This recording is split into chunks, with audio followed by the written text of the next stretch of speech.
This was almost 20 years ago.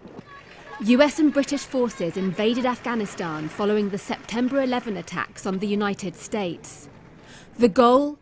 To stop this land from ever again being used as a launchpad by Al-Qaeda for terrorism. The Taliban government that gave the group a safe haven was forced out, but it fought back. Now, the US is preparing to make peace with its enemy. The deal with the Taliban affects Britain too.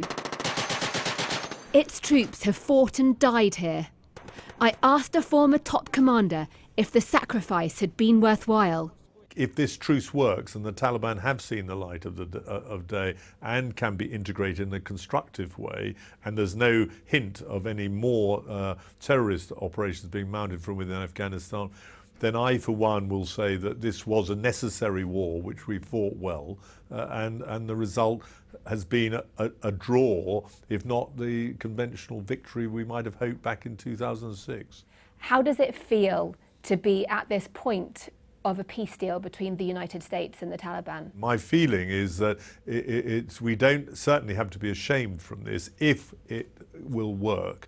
There's a lot of risk in this, though, and we must be prepared to do again with the Americans and our allies what might be required for another few years to remind the Taliban that there's a line beyond which we won't go. The deal hinges around a gradual withdrawal of US, British and other NATO forces. In return, the Taliban agrees to a ceasefire and direct talks with these people, the Afghan government. It's a gamble, but Donald Trump promised his voters he'd end what he's called endless wars. In an election year, what better time to bring thousands of US troops home? Not everyone's convinced. Victoria lost her husband, Lance Corporal James Bateman, when British forces surged into southern Afghanistan in 2006. It's mixed feelings, really. I think anything that can bring peace to a region that's been so unstable would be amazing. But however, I think personally, it's doing a deal with the devil. It's a feeling shared by many here in Afghanistan.